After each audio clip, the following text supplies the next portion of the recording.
Nemanja Matic has been recently announced as the latest incorporation to Manchester United squad. Will he be a good signing? Let's break that down.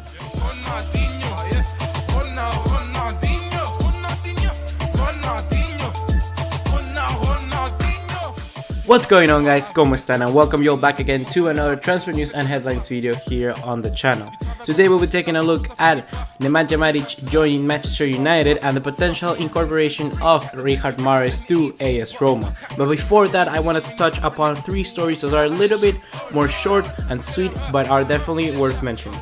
So first of all, we have Jesus Navas moving from Manchester City to Sevilla. I think it's on a free transfer. And yeah, apparently the 30-year-old right winger has joined the Spanish side, and now hopefully he'll do a good season back into his home club. Let's remember he was at Sevilla before moving to Manchester City, and I definitely think he could be a very good player, seeing that Vitolo has left already for Atletico Madrid. Something else to point out about this move is the announcement video Sevilla has put out for Jesus Navas. They have actually announced him in a really kind of interesting way. The way they announced them was by showing a kidnapping scene of Jesus Navas, basically getting into a car, and then they take Jesus Navas back onto the stadium and reveal that he was kidnapping all along to be presented in Sevilla.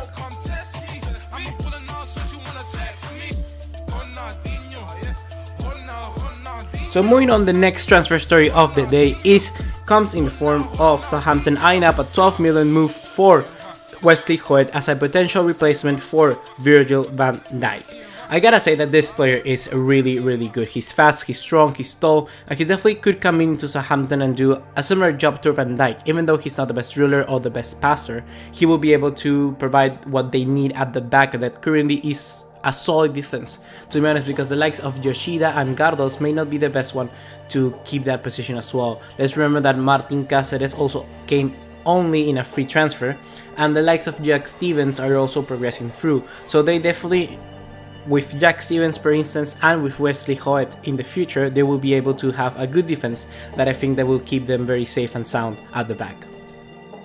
And now, just before the two biggest story of the episode, let's mention a quick one from Football Italia, and that is that they have mentioned all the potential moves away from AC Milan this summer. We know they have brought a lot of players in, but they now need to sell. So the first one is Carlos Bacca to potentially leave for 25 million to Olympique de Marseille. That would be a very good move for both clubs, to be honest, and for Bacca it will be also very good because right now Olympique de Marseille are liking a first team striker.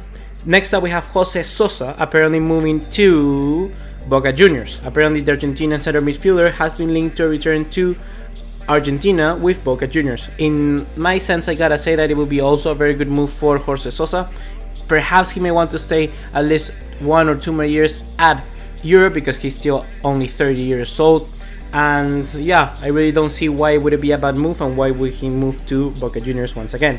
And the final would be Gabriel Paletta being linked with Torino. And in that sense, I think that Milan should most definitely try and let Paletta go. He's already 31 years old. And moving to a Serie A club wouldn't be as bad for Gabriel Paletta. And also Torino are lacking a center back because they let Leandro Castan, which was on loan, move back to Roma.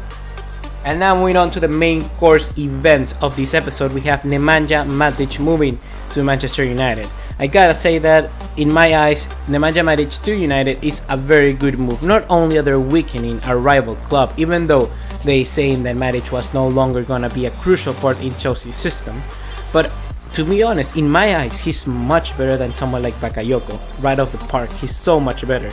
And even going for 40 million at 29-year-olds to a direct rival, Mourinho is doing very well because he's getting exactly what they needed. They needed a CDM that will be able to control the back line and keep all the balls from going to defense. And that's exactly what Matic is going to bring to that squad. Now, the most important part is that Ander Herrera and also Paul Pogba, especially Pogba, will be free up to do whatever they want on front in the midfield.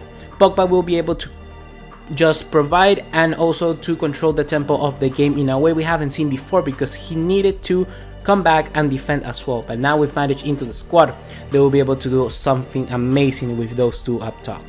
And also we gotta mention that now Michael Carrick will be able to be rested at 33 years old. He will definitely be able to come as a good substitute despite his age. But right now Matic is going to most definitely be a first team starter, and let's hope he continues his training, because let's remember that he hasn't had a preseason with Chelsea. He has been training on his own ever since, and yeah, he needs to start getting a little bit into fitness, start working with the new squad, and hopefully potentially he can be able to play against Real Madrid, because I would really like to see the first team 11 of Manchester United against that Real Madrid squad. And now the other really big story of the episode, we have Riyad Mahrez potentially moving to AS Roma. AS Roma has bid 44 million for the Leicester winger, which is an amount, to be honest, out of this world for that player. To be honest, I know that Mahrez could have a very good season with Leicester City, but I don't think he's nearly any worth of 40 million. He's a really good winger, nevertheless, but 40 million for this guy, that's too much in my eyes. So Riyad Mahrez moving to AS Roma, I think it could be a good move, especially for Leicester City, because they're going to get 44 million for that guy, and they could easily replace him with anyone they want with that amount of money. And especially if they're going to buy Iheanacho, they could put some funds into that move as well. But now with Riyad Mahrez to AS Roma, I think that Roma will be benefited, maybe not as best, because to be honest, Salah was at least one level in front of him, because Salah showed something, showed consistency, and Mahrez, we haven't really seen consistency from that player. So paying a lot of money for a player who you don't know if you can rely on, especially on a different complete league, I don't know if it will be the best move for Roma right now. They have been doing some very smart business, and I hope Monchi knows what he's doing, but in my eyes right now, Mahrez cannot be the best fit. The other guy, Cengiz Under, they have signed from Başakşehir, Istanbul, something like that, a Turkish club. That kid is really good, and he's showing amazing things in preseason. And that's the thing. They have already started the preseason. They have already know how to play into the system. Can Mahrez come in and join a new system completely? That will be something very interesting to see if he can actually do that. Because Salah is a lot about pace. He gets past players just because of his pace and just runs past them basically. Mahrez is another type of winger. He doesn't rely on pace, he relies on technical ability. And in Italy, I don't know if that might be the best choice, because you have some defenses like the one from Juventus, most especially the new one for Milan. You have many different clubs that are going to be able to cut that pass from Mahrez into the middle of the box. So that will be very interesting to see if he can adapt and also be playing to the best of his abilities at a new league in Serie A. That has been all for today, guys. Please remember to click the circular channel icon on screen right now to subscribe and check out the latest video displayed as well. Drop us a like, leave to subscribe, and I'll see you in the next one. Take care, ciao.